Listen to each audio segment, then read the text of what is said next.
Good morning, everyone. Welcome to this licensing subcommittee. What a lovely day. What a change in the weather from yesterday. We will now elect a chair for this meeting. Do I have a proposal from one of the members of the subcommittee, please?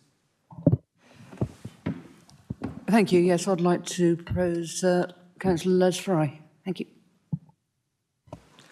I second that. Thank you. Thank you very much, both of you. That's very kind of you. We'll now do some introductions. I am Councillor Les Fry, representing Dorchester West. I'm Councillor Andrew Stark, representing Upton and Lidshett. I'm Councillor Sarah Williams, representing Bridport. Thank you. I'll now ask the council officers to introduce themselves, please.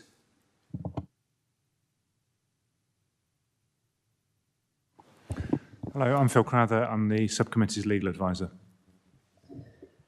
Hello, John Miles, Democratic Services. I'll be taking the minutes for this meeting. Thank you. Morning, Elaine Tibble, Democratic Services. My name is Aileen Powell and I'm the licensing team leader and the report author. I'm Laura Goff and I'm a licensing officer. Thank you, everyone. I'm now going to go in the room and ask all the other parties to introduce themselves, please. So I'll be coming to you and indicating. So if you could please introduce yourselves. I'm Guy Chittenden, representing Black Cow. Hi, I'm Oliver Burney. I'm the Chief Executive of Black Cow. Hi, I'm Jason Barber, co-founder of Black Cow Pure Milk Vodka.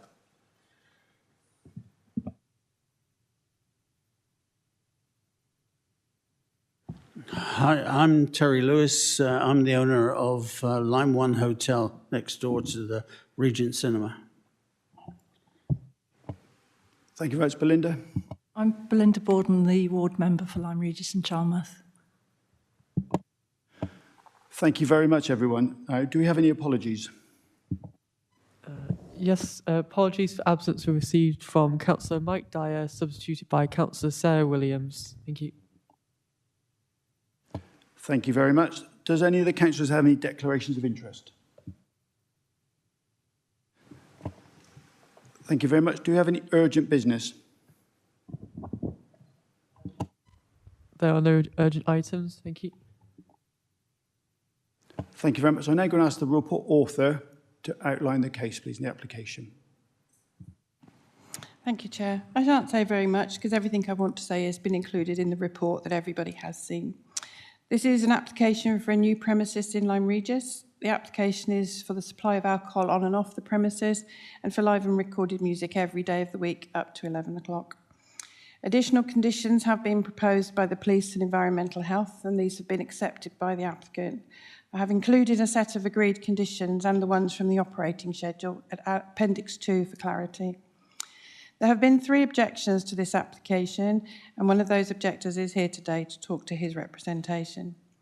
To be relevant, objections must relate to the licensing objectives of preventing crime and disorder, preventing public nuisance, public safety, or the protection of children from harm. Anything that is a planning matter will be considered in any planning application in due course. There also have been some letters from representations of support, and Councillor Borden is here on that side of the fence, as it were. Thank you, Chair. Thank you, Aileen. Laura, did you want to add anything? Thank you very much. Colleagues, do you have any questions for the report author? No. Thank you very much. Over to yourselves. Would you like to put your case forward, please? So, Black Cow is the invention of Jason Barber and his good friend Archie, stemming from the idea of what to do with the waste vodka, what to do with the waste whey from cheese making. They came up with the idea to make vodka from this often discarded product. From its official launch in 2012, Black Cow has come a long way, still produced on a farm in West Dorset, but now known worldwide, widely regarded as the world's smoothest vodka and winners of many awards, including BBC Food and Farming Award. I came to learn that the team at Black Cow and the brand is built around ideas that are progressive and creative, but importantly moral and welcoming. These are some fundamental principles that can be used to build a hospitality business, but equally, this is exactly what you want in a business that's investing in keeping the high street alive especially in an iconic tourist town such as Lyme Regis. The town has been incredibly warm and welcoming as a whole and is incredibly passionate about the Regent Cinema building, the one which we are lucky enough to be operating within. Our aim is to create a small and relaxed coffee and cocktail bar which will serve as our brand home that works with and for the local community. This will include a brand-affiliated shop in the space adjacent to the main foyer. The shop will stock Black Cow products, as well as other local producers. And hopefully this space will be used for small groups to attend talks and scheduled educational events. The main coffee and cocktail bar will showcase our vodka as a base for the cocktails on the menu. We'll be using this space to support other local businesses collaborating in the space to showcase and resell their products, feature on our menu, hosting pop-ups and talks, by booking our hosted guests into local hotels and showcasing the ever-growing list of sustainable and creative businesses popping up in the surrounding area. The Regent Cinema has been a landmark in the centre of town, and up until 2016, it was able to provide a huge amount of entertainment for locals and tourists alike. Since 2016, it has remained devoid of much activity since the fire that devastated the auditorium. We hope to bring some of this entertainment back. With our licence application, we are in essence reinstating the previous licence held at the Regent Cinema with its 2 bars, 1 on each floor. We also wish to reinstate a great atmosphere with ambient pre-recorded music and the possibility for playing our newly installed piano. Unfortunately, this isn't quite as grand as the one that was in the bar previously. This and any other acoustic music inside would only be on an ad hoc basis. We have a decibel meter in readiness for regular checks to ensure that noise is kept to an appropriate level, along with stipulations on bottling up times. We have the possibility of doing this inside, further reducing any noise disturbance. A huge amount of effort has been put into the Regent Cinema by Black Cow and our friends already, as can be seen not only by the drastic improvements to the facade of the building, but also the fire safety team that visited remarked on how happy they were with the precautions and efforts we had made internally. Appropriate signage has been created for non-smoking areas, as well as reminders to respect our neighbours. We have taken further steps already, including installing a CCTV system at the premises for the prevention of crime and disorder, as well as for public safety. We will also be adopting the Challenge 25 policy, and records will be kept on our staff training, refusals, as well as recording any misbehaviour. I've really appreciated the regular drop-ins to the premises from passers-by, neighbours, and anyone that's felt a connection to the Regent Cinema over the years. Lots have shared their stories with me from this space, and so many have expressed keen support that not just someone is doing something with the long empty cinema, but that it's Dorset's own Black Cow. You can see evidence of this passion from the 10 or so pages of support that were collated by Councillor Borden from the local residents and business owners, for which Black Cow greatly thanks you all.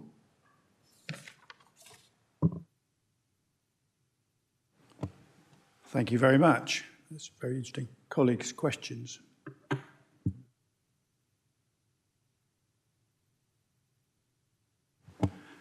Thank you. What experience do you have of managing a licensed premises? I've personally worked in a number of bars, mostly in the Cotswolds, but I'm looking forward to this new challenge here in Dorset. Sorry, can I just add there that I've been in the drinks industry for 25 years, and although I won't be in day-to-day control, Guy reports to me, and so I'll be supporting him on everything that we can do to make this a truly great brand venue. So you're taking waste milk, which I assume is from West Dorset, the Ashley Chase estate, and you're turning that into vodka? Correct, yeah. So I'm a dairy farmer at Zebra in West Dorset. So milk goes up to my family. We're at Ford Farm, we're making cheese there, and then the waste product gets turned into vodka. Makes a very good vodka. Very smooth. Does that happen on the premises? Do you make it there? No, we've got a bar, which we admitted to say, we have a bar down at Childhay, where we've had a bar and kitchen there for 10 years, so we've had that premises there. But obviously it's a little bit Indian country out there, where there's a few more tourists at Lyme Regis, and I went to school at Lyme Regis as well. So it's like a second home to me. So, yeah. This is a new venture for Lyme Regis, and you've covered the licensing requirements on that. What makes you think that it will be a success? Have you done any market research at all for that to work out whether it will be popular?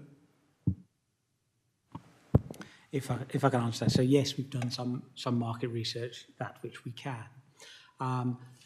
In fact, we found the Dorset Tourist Board's annual report very useful in terms of the amount of people who come into the county, particularly during the summertime, and the two biggest reasons why, or two biggest motivations for them wanting to come into the county are to relax and enjoy their time with friends, and secondly, the reason is to try local produce, and they expect that to be available to them.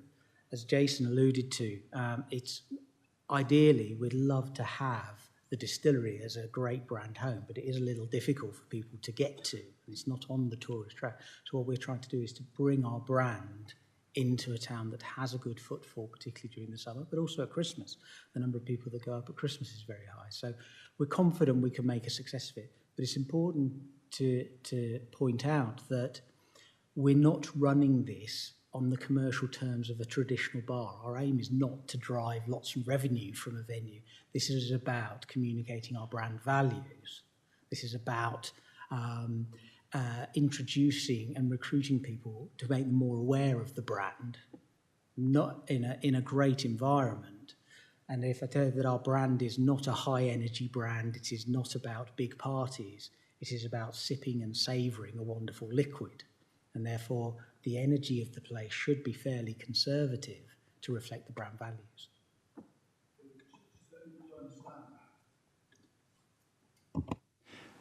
You're going to be producing the vodka off-site somewhere. You're anticipating that the foyer will be your shop window where people will come and taste it, try it out, and then buy it elsewhere. So it's a sort of a sampling place, if you... It's a sampling place in as much as that's what we hope many people be introduced to it. We are going to charge them a market rate. Sampling for us is normally try it. But no, it's a premium vodka. Yeah, our vodka sells for £30 a bottle. This is not a cheap product that we're going to do lots of volume of. This is about making fantastic drinks that are crafted, that people can enjoy and pay a premium for. Enjoy, and then hopefully go back. We do have national distribution of the brand in Waitrose and various other iconic bars in London. So it's, it's going to be a great way for us to introduce people to it. So I take it then that this is the only alcohol you're going to be selling, just this vodka? No, we're going to sell low-strength beer because we feel we need to. Vodka obviously is a high-strength product, albeit diluted down within a cocktail. We will be serving beer, and I think that's it. And cider as well. Beer and cider. So there won't be wine and there won't be other spirits. Will that beer be local? Obviously, I appreciate the fact that the vodka is going to be Dorset vodka, which seems a strange thing to say, but other local brewers, there are a lot of local brewers around. Will you be supporting local brewers as well? We'd like to, but unfortunately, it's actually very good for us.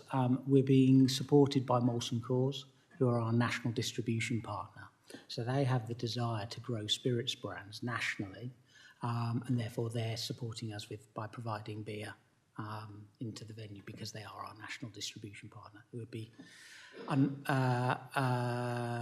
inappropriate for us to use anybody else's beer in this instance. Can I? So the main thing is the focus is going to be on the vodka. It's not going to. You don't intend it to be a bar that happens to sell your vodka. It's primarily going there to sample our wares, and you have some extra beers as well. Is that correct?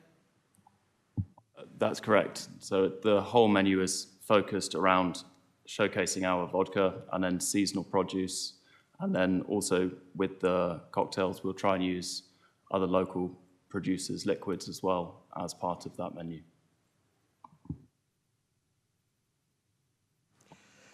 You say you're going to have a shop on the premises. Is the shop going to be open the same length of time as the bar and coffee shop? That's correct. We'll have the same opening hours as the bar will as well.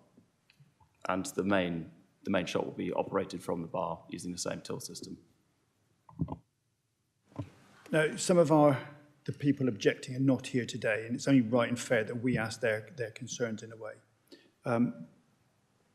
What sort of impact do you think you will have on the neighbours?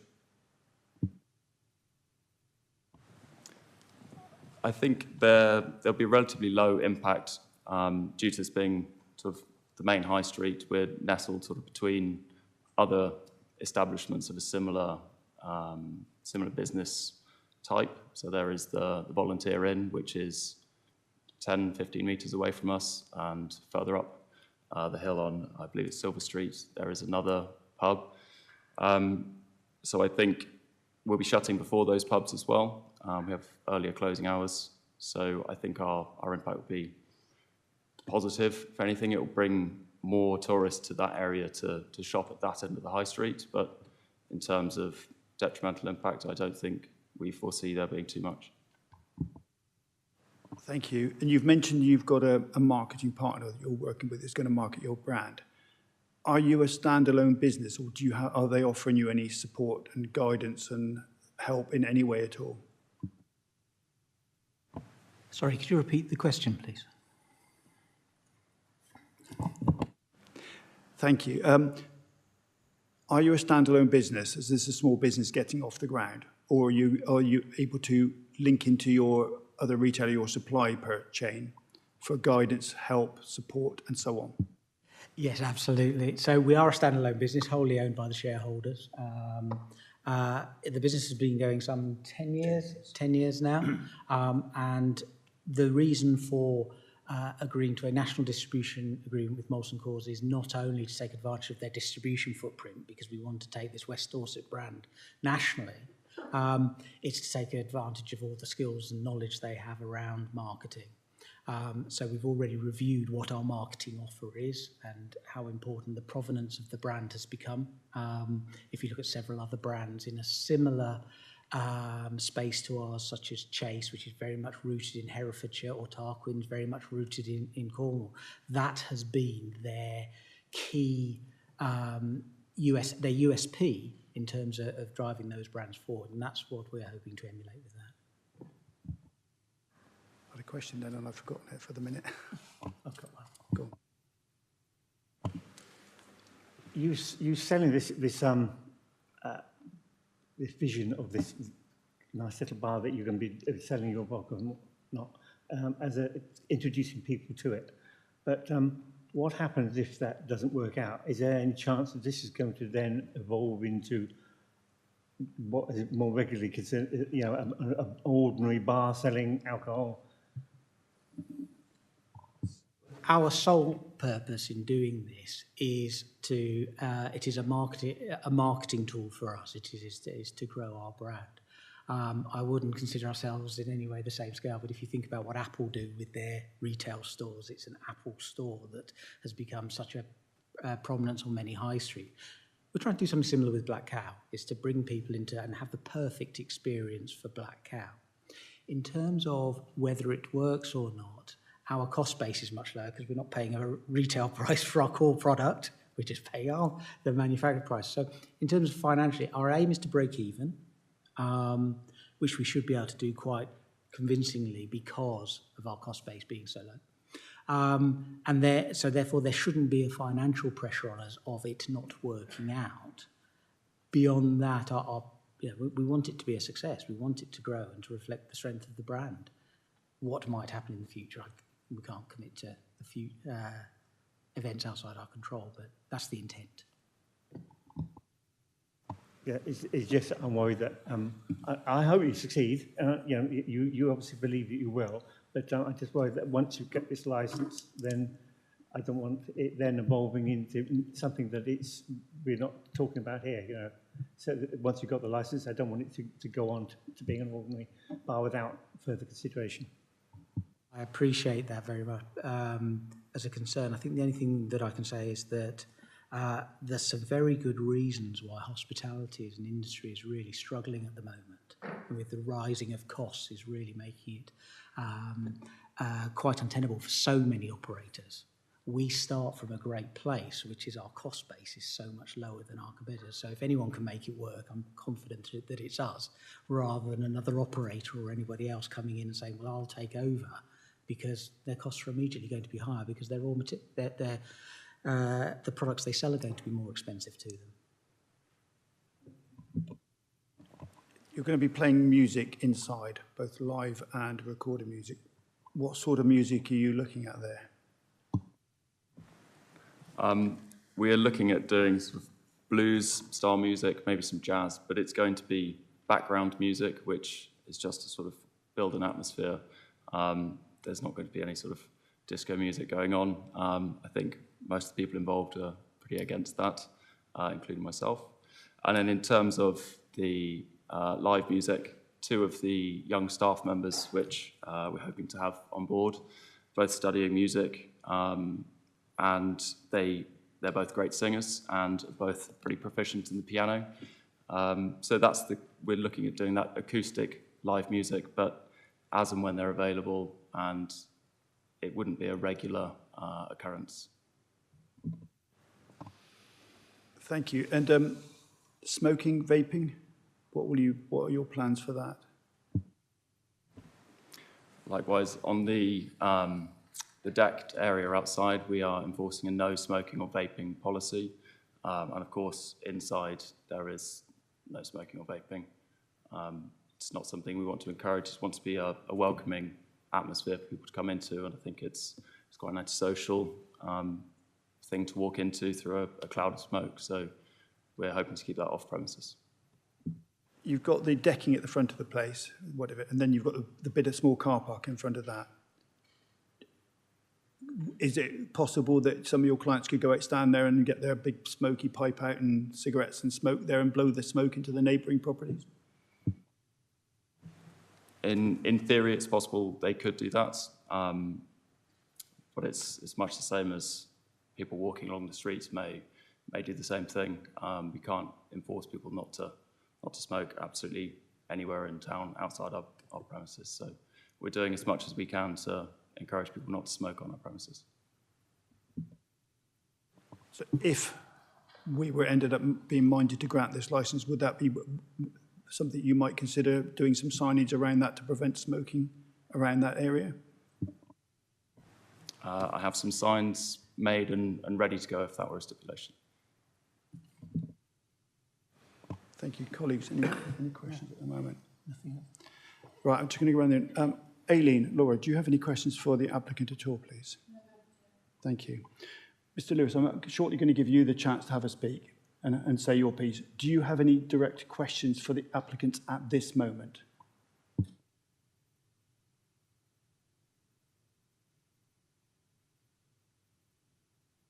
That's absolutely fine. I'm going to give you your moment to say your piece, but at the moment, I'm just giving you the opportunity if you've seen anything you want to question or grill on, but we can come back to that again in a minute.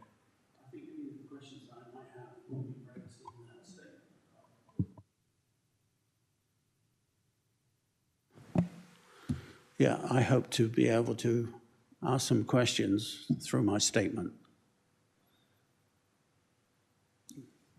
Go ahead. I'd like to offer apologies from the other objectors, Mr. Kapinski and Mr. Erling, who, due to other commitments, could not be here to have their say. As the owner of number 2 Pound Street, Lyme Regis, and also the managing director of Lyme One Hotel, I am directly affected by the presence of Black Cow vodka. I received an email from Lyme Regis Town Councillor Belinda Bolden, who requested a meeting to discuss my objections to the opening of Black Cow Vodka Saloon. The meeting was arranged for the Saturday, the 5th of August. I met in Line 1 Hotel with Belinda Baldwin, and who was accompanied by Councillor Caroline Aldridge. After pleasantries, Councillor Aldridge asked me what experience I had of running a business. I thought this was very rude and impertinent. I informed her that apart from Line 1 Hotel, which I purchased from the administrator in 2020, I also owned for the last 10 years an award-winning 7-bedroom self-catering holiday let house known as the White House in Silver Street, Lyme Regis. I was also the managing partner of 4 residential care homes in East Devon. I inquired if this was sufficient experience to have an opinion on the matter at hand. I then bullet pointed my objections to the councillors. I asked about no change of use planning application submitted and approved, changing from a cinema to a licensed pop-up vodka saloon. The Regent's Cinema is a Grade 2 listed building. No listed building or planning permission applications had been submitted or granted for, in what my opinion is a totally inappropriate for its location, American-style Wild West saloon structure that is being built in front of a Grade 2 listed building. My business, Line 1 Hotel at number 1 Pound Street, will be adversely affected by the gathering of people congregating on the outside decking. Live music as advertised on billboards outside the building, chatting, drinking, smoking, vaping. Line 1 Hotel is also a Grade 2 listed building, and as such does not benefit from modern day technology such as sound insulation and double glazing. The acrid smell of smoke and vaping will drift into the open windows when guests want some fresh air. Black Cow Vodka advised that no smoking or vaping will be allowed on the decking. Therefore, the smokers and vapors will be forced off the non-approved decking and will move forward to an area in front of the decking, which will be filled with staff cars. The smokers and vapors will then subsequently have to move forward to the pavement adjacent to Line 1 Hotel, where rooms 1, 3, 4, 6, and 7 are located. I informed the councillors that the boss of Black Cow Vodka rang me and inquired what my objections were. I informed him they are advertising live music on the billboards outside the old cinema. He informed me in this telephone conversation that there will be no live music. After the first licensing application was rejected, Black Cow Vodka resubmitted their application to Dorset Licensing, wherein they ticked the box for live music. Mr. Black Cow Vodka, in his telephone conversation, informed me that there was no live music. As far as I'm concerned, no live music means no live music. It does not mean that possibly sometime in the future we will have live music, as they have stated in their response. I have received in the past complaints from guests at the hotel regarding the noise emanating from smokers and vapors outside the volunteer pub, which is some 50 metres down the high street. Mr. Matt Puddy, landlord of the volunteer pub, informed me regarding my guests' concerns. He advised me that he gets complaints all the time from smokers, about the smokers, from his neighbours and across the street. I was born in Lyme Regis, and my residence for the past 34 years at number 2 Pound Street will be affected by the same reasons stated above: noise and antisocial behaviour.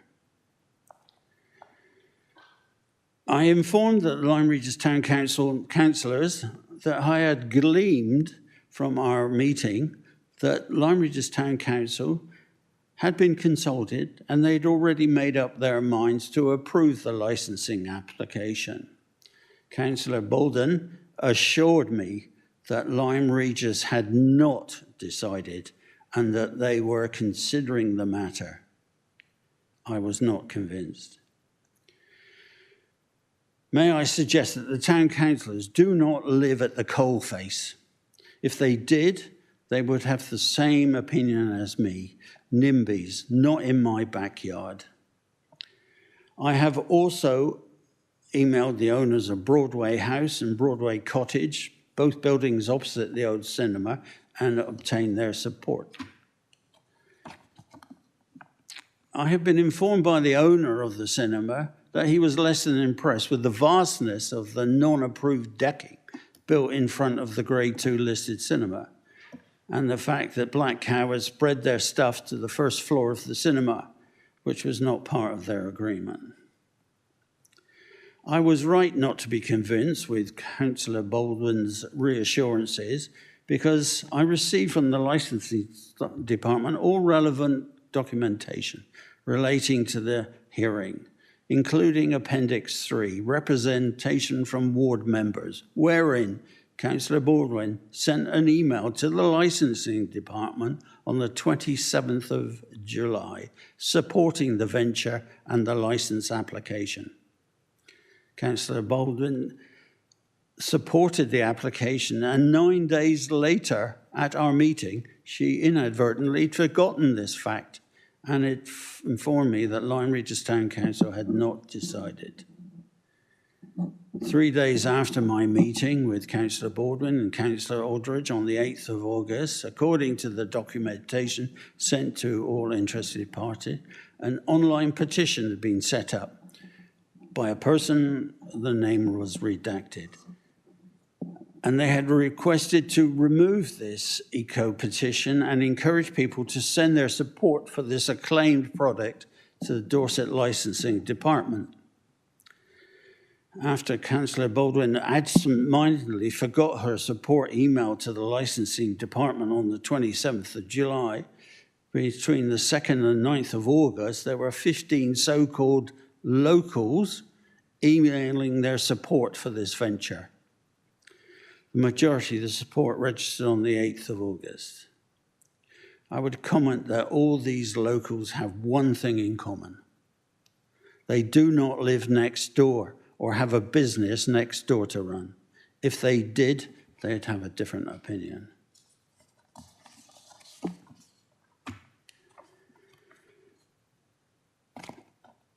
I had wrongly assumed, when it comes to the licensing applications, that it was a level playing field. As it transpired, it's not so. If I had been informed of the ground rules, I would have composed an objection template letter and requested my 100+ residents and my 100+ staff of my 4 residential care homes to sign and submit an objection to the licensing department. Being my next door neighbour, I have a very good relationship with the owner of the Regent Cinema, and he sent me a text on the 2nd of September at 10:11 a.m.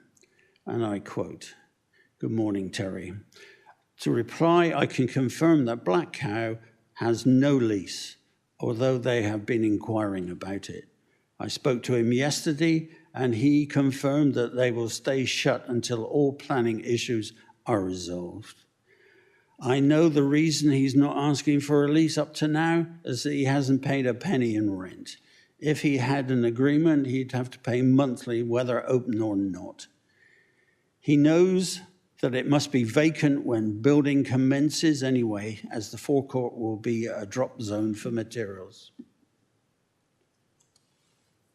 I am informed by the licensing department that they do not concern themselves with issues such as no lease. However, I must query whether adequate public liability or indeed any insurance is in place. I don't know whether the owner of the Regent Cinema has any buildings insurance in place. It's his risk. I assume it's probably difficult to insure a fire-damaged, partially demolished building. If this is the case, I would simply ask whether the acclaimed Black Cow Vodka Saloon can run their saloon without public liability insurance and in an uninsured property.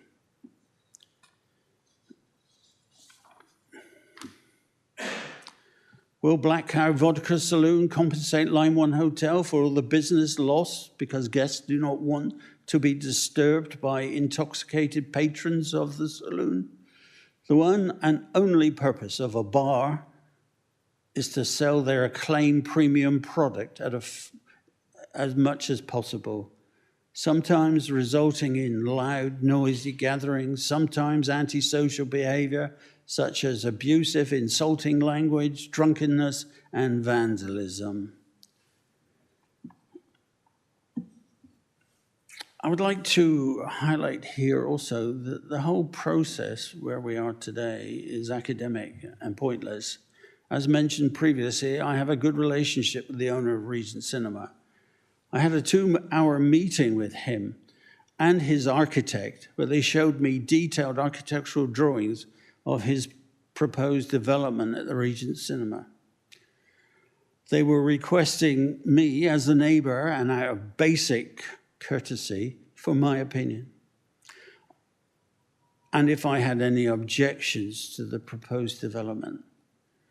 They informed me that they were in advanced discussions with the planning and listed building departments at Dorset County.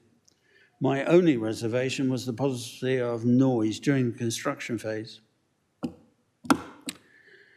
My last bit, I think that West Dorset District Council and Lyme Regis Town Council should get some joined up thinking.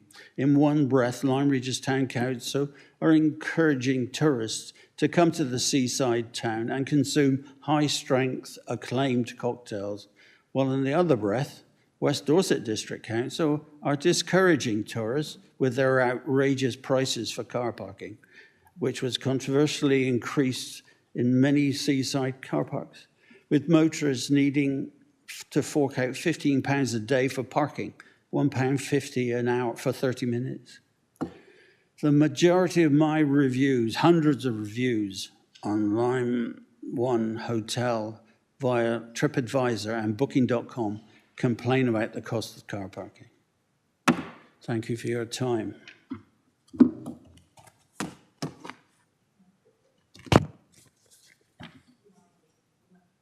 Oh, sorry. Mr. Lewis, thank you very much for your words. You have a right to come today to a very level playing field. We are here today with a very level playing field, but some of the things that you've mentioned are beyond our control and our remit. We don't deal with planning here.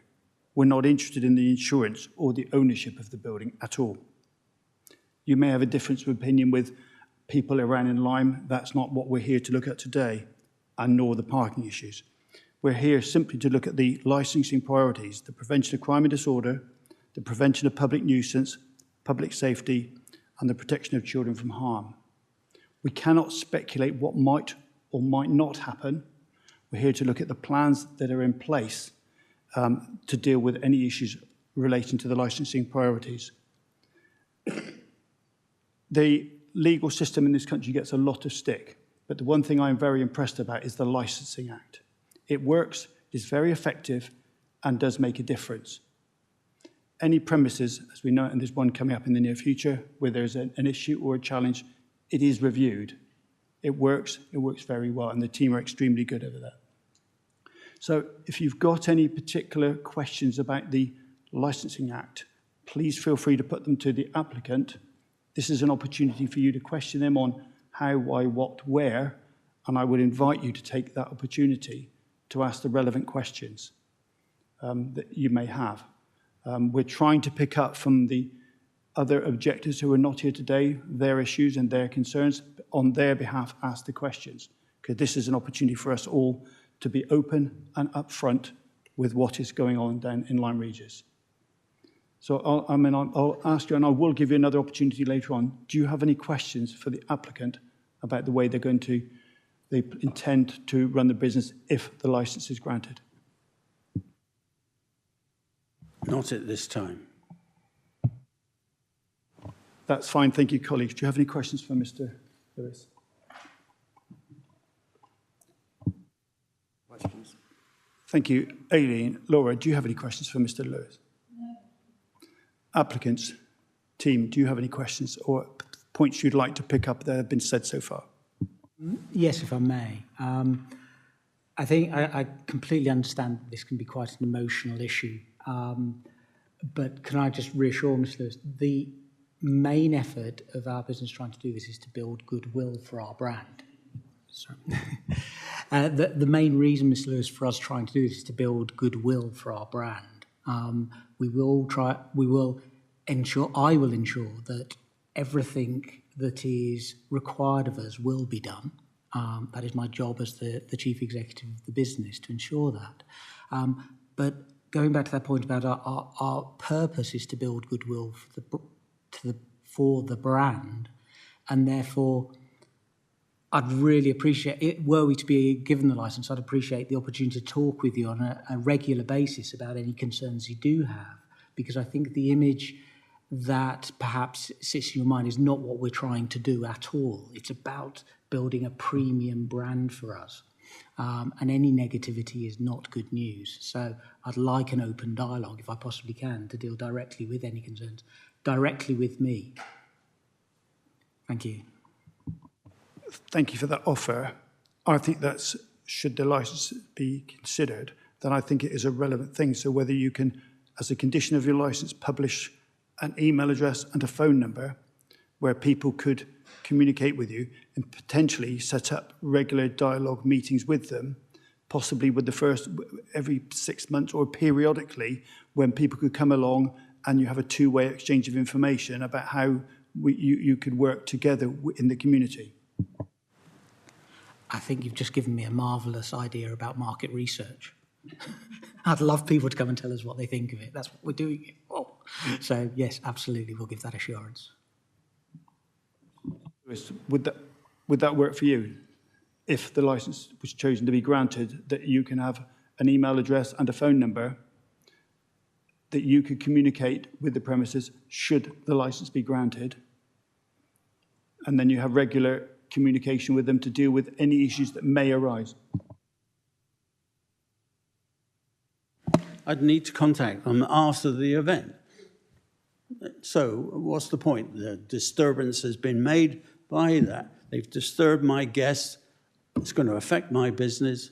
So what's the point of having an email address? They already have my email address and my phone number. So I can't see the point of, after the horses bolted, complaining to them that they had some noisy patrons. True with an email address, but potentially with a mobile phone contact, you can have instant contact, instant reaction, and instant change.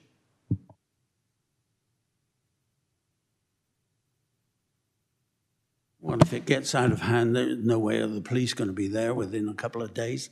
So it's not going to have any difference having any contact numbers of the people who run the saloon.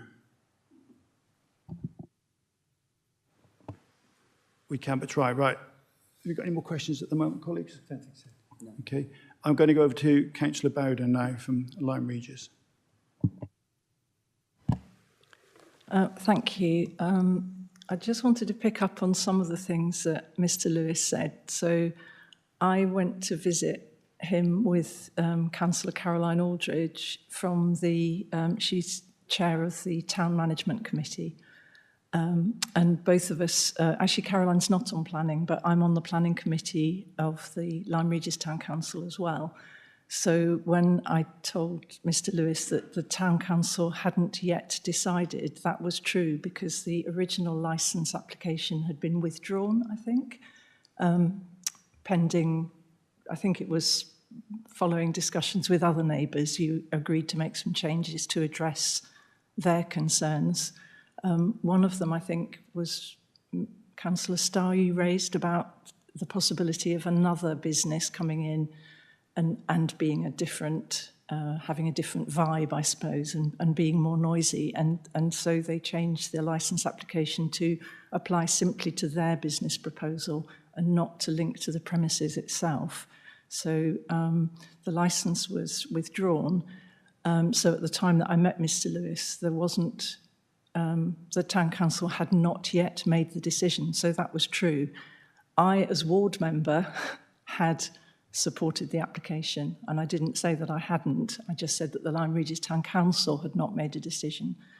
On the petition as well, one of the local business owners that's very in favour of the Black Cow proposal because it's such a good fit with what they're doing. So there's a pop-up, a small pop-up restaurant where a lot of the really quite prestigious and successful celebrity chef type restaurants got going after a stint in the pop-up cafe. Tom's on the seafront has got a Michelin star. He started in the pop-up. Robin Wilde, who was the business owner, was on celebrity, one of the celebrity chef cooking programs, and she has a couple of businesses in town. She started in the pop-up. And there's a sort of local producers, local restaurants and developing connections with local producers. So they see the Black Cow as very much sort of fitting in with and complementing what they're doing. But I got wind that, in fact, I didn't even know she had a petition, but I got wind that she was organising a lot of people to complain about the council because the perception was that the council had refused the licence application when it hadn't yet considered it. So I went in to talk to her to say, please don't organise a petition, because I could see the potential for a bit of local conflict, either against the council, whichever one people misunderstand, or against, indeed, the objectors. And then she said, would you like me to take the petition down? And I kind of went, oh no, what petition? Yes, please take it down. Because we all know what happens on social media, sort of false things are said and then those are amplified. So I then said, please just get people to write to me if they've got comments one way or the other, and I'll make sure that both the Lyme Regis Town Council and the licensing application team here see the comments. So that's what I did, and collated them all and sent them through. So obviously, my understanding, and actually sort of from a personal point of view, I was part of the founding team of the Seaside Boarding House in Burton Bradstock, and one of their selling points was very high quality produce, very good cooking, and very good quality wines and spirits, and they were really proud of showcasing Black Cow.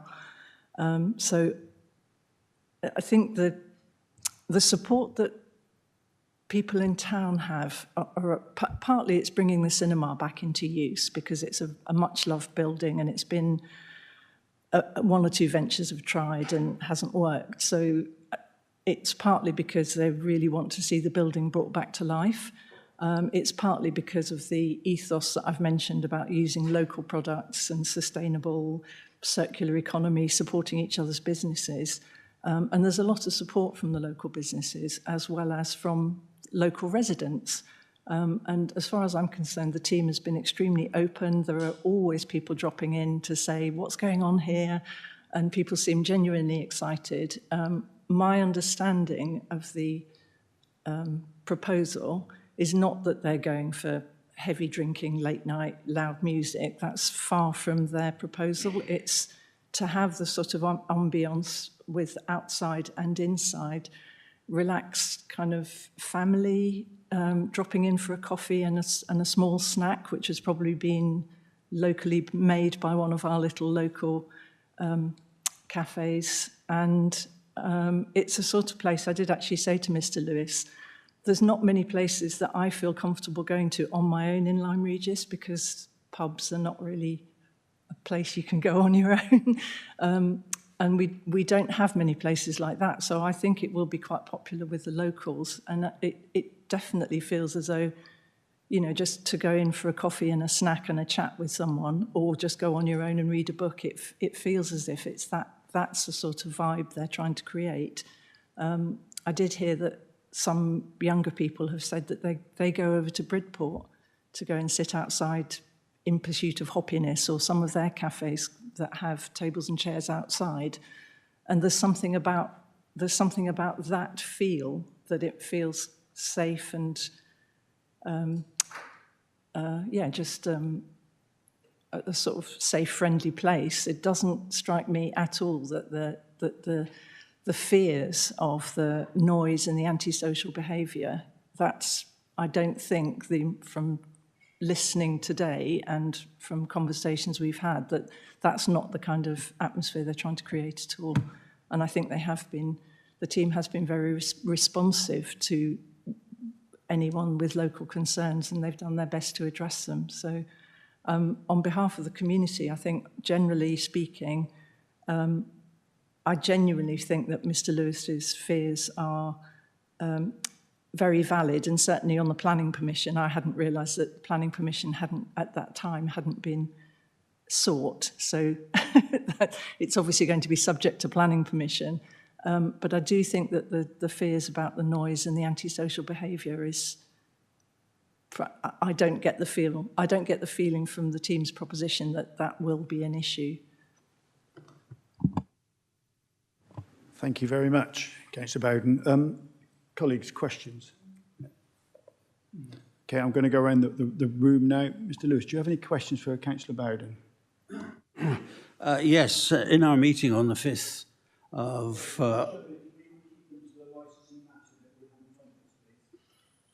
Councillor Baldwin told me that the Town Council had not made a decision. She didn't volunteer the fact that she'd already, some 9 days earlier, submitted her support of it. And the Town Council will be influenced by what the ward member has decided.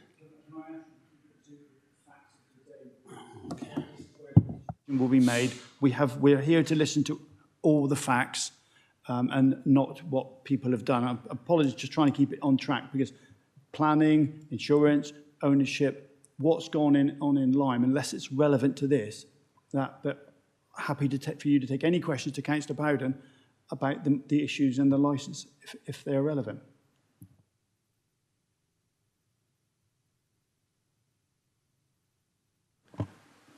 Thank you. Applicants, do you have any questions for Councillor Bowden? Aileen, Laura. Colleagues? No. Okay, I'm now going to go around the room to give everybody the opportunity to sum up. I'm going to start last first in a minute, give people a chance to sum up. If there's anything you want, can we constrain it to the licensing issue in front of us, please, that we're here to make a decision on? Councillor Bowden, do you want to say anything about the application? Just to say it's the first time in the licence applications I've been dealing with that there's been so much support from local businesses and from local residents for the application. And I do think that the team has been and will continue to be entirely reasonable about making any adjustments they need to. They're very keen to fit into the community and benefit it, and will address any concerns as soon as they arise, I'm sure. Thank you very much. Mr. Lewis, would you like to say or summarise anything else that you've said so far?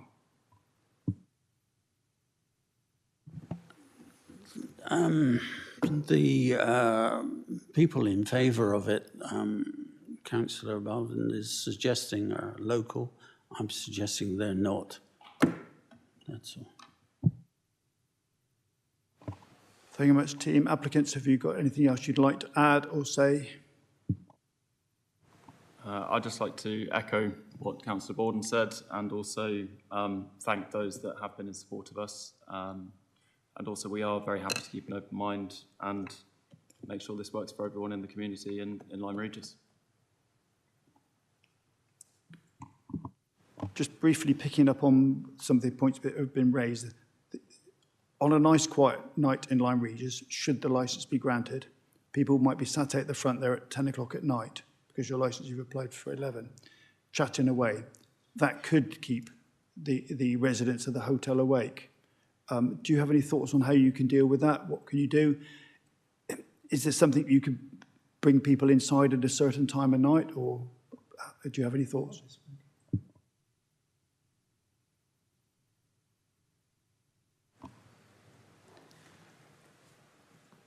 Plainly, the application is for people to be able to enjoy it outside. We want them to be able to do that. I think what we need to be is mindful of the noise levels, and if we feel they're inappropriate or there's complaints, I think that would be the right thing to do, would be to ask people to move inside.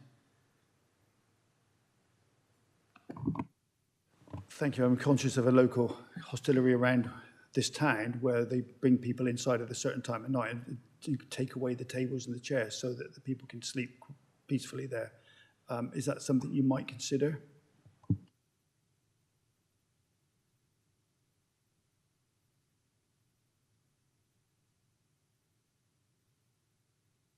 I mean, in the past, I would imagine we'd be ushering people into the volunteers where they would be indoors, because we would be closed and they would be open.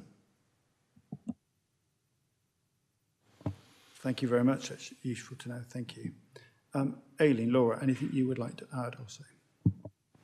Thank you, Chair. Just a couple of things, really. Obviously, this is not a popularity contest. It doesn't matter how many people are on each side. It is a matter for you to decide on the facts that you've been given within those representations and the application. Your decision will obviously be based around the 4 licensing objectives, just like everything else is. They will need planning permission, and they will need whatever permissions are required from the owner of the building to be in that building, whether that be by lease or another matter. If he's allowing them to be there, that's a matter for him. They will also need to sort out the insurance, but that again is a matter for them, not a matter for you to consider. And that's what I wanted to say. Thank you, Chair. Thank you very much, Aileen. Right, I'm going to give everybody a chance. If there's anybody who wants to say anything, Mr. Lewis, yourself, Councillor Bowden, or applicants, if there's anything else you want to say, because I want everybody going away from here feeling that they've had the opportunity to say everything they want to say. This is your moment, please.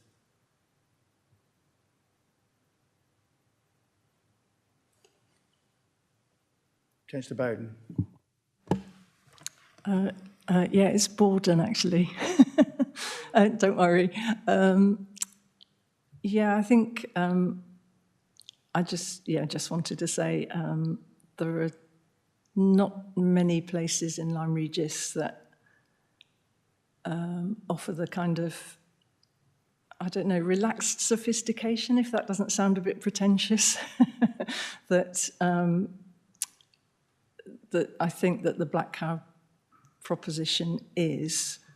And I genuinely think they do fit in with some of the, the sort of circular economy, sustainability type notions. It is a prestigious brand.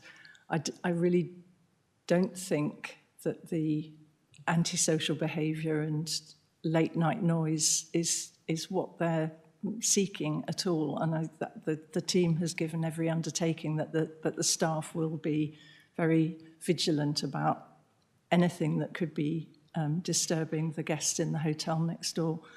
And I think it will add to certainly the sort of facilities that the locals would like to support, as well as being something quite exciting and modern for the visitors. It will add to the range of eating and drinking and meeting places that we have in Lyme.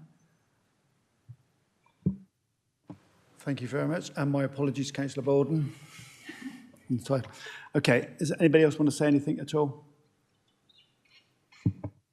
Yes, I'd like to say that living at number 2 Pound Street, which is at the entrance of Langmore Gardens, I don't know if you know Lyme Regis well enough, that is a place where a lot of people, young people, congregate and get themselves involved in antisocial behaviour.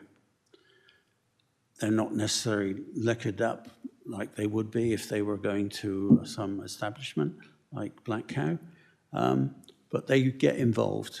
I have numerous times called the police, it's all recorded, to move these people on. I have requested these people to move on because of their antisocial behaviour. So the other side of my house is going to be the hotel and then Black Cow Vodka. No way will Black Cow be able to police the fact that no smoking, vaping, so that on their decking. So they will move forward and they will stand on the pavement doing their smoking and their vaping. And people who have windows open in the hotel will be having to smell this, in my opinion, awful smell. So there's no way they can police people not smoking. Maybe on their decking, but they will move forward, they will move forward to the pavement right next door to my hotel. Thank you. Thank you, everybody. It's been very helpful this morning. Can I just thank you all for attending, for coming up from Lyme Regis and coming to Dorchester. Really appreciate it. Thank you. Has everybody had their say? I'm going to ask the legal advisor, Phil, if we've covered everything we need to cover. Yes, Chair. Thank you very much, in which case the public part of the meeting will now conclude. The subcommittee will consider its decision in private with the Democratic Services Officer in attendance and the legal advisor who may be called upon to offer legal guidance. The decision of the licensing subcommittee shall be communicated to the parties and made available on the council's website as soon as practicable and within the prescribed limit of 5 working days. There is a right of appeal. Any party who wishes to appeal the decision has 21 days from the receipt of this notice to submit an appeal to the Magistrates' Court. Thank you, everybody. And now we will go into exempt business and consider the matter in private at 11:03. Thank you very much, everybody.